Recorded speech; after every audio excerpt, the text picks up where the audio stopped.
дар доираи сазовор истиқбол гирифтани ҷашни 30-солагии истиқлолияти давлатии ҷумҳурии Тоҷикистон дар шаҳри Турсунзода маркази ташхиси табобатии чӯпонота ифтитоҳ гардид. Тоҷикистон чун баҳори тозарӯ олам аз бӯяш муаттар мешавад.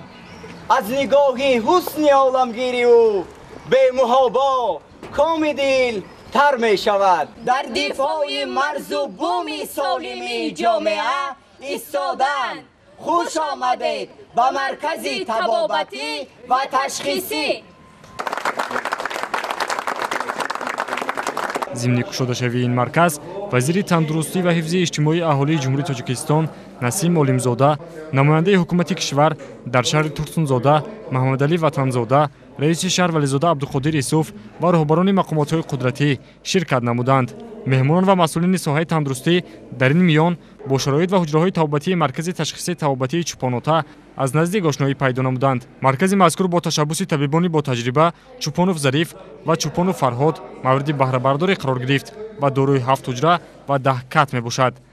дар рафти боздид ба вазири тандурустӣ ва ҳифзи иҷтимоии аҳолӣ ва роҳбарияти шаҳр иттилоъ дода шуд, ки фаъолияти маркази мазкур 24 соат ба роҳ монда мешавад ва дар ин ҷо бештар бемориҳои бавосир, халосияи шадид, фаромадани меъдаи рост ва амсоли инҳо табобат карда мешаванд.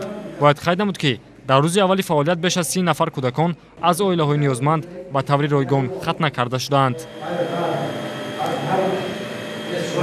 ман доктор Чӯпонов Зариф, ҷарроҳи проктолог, категорияи олӣ, 35 сол ки ҷарроҳӣ мегузаронам, ҳамаш бисёр хуб аст.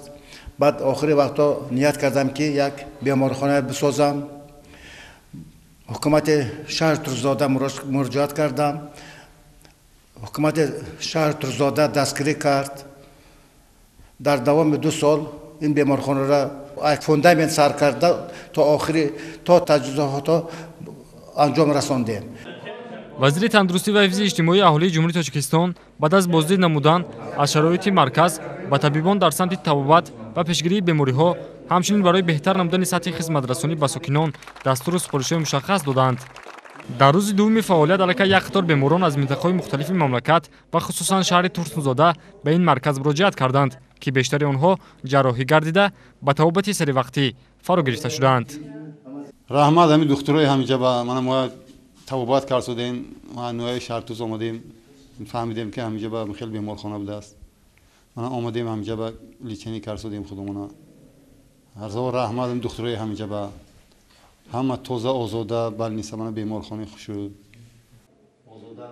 нарзуллои ва Қурбонгул сокини ноҳияи Шаҳринав мебошад ва мегӯяд, ки шароит ва хизматрасонии табибони марказ хуб аст.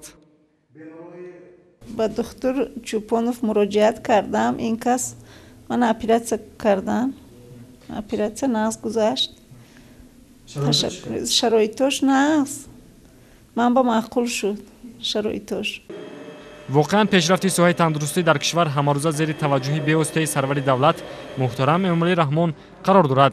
аз ҳамин лиҳоз сол то сол теъдоди чунин марказҳои ташхисиву табобатӣ зиёд гардида, дар ин замина сокинони кишвар бо ҷои кори доимӣ таъмин мегарданд.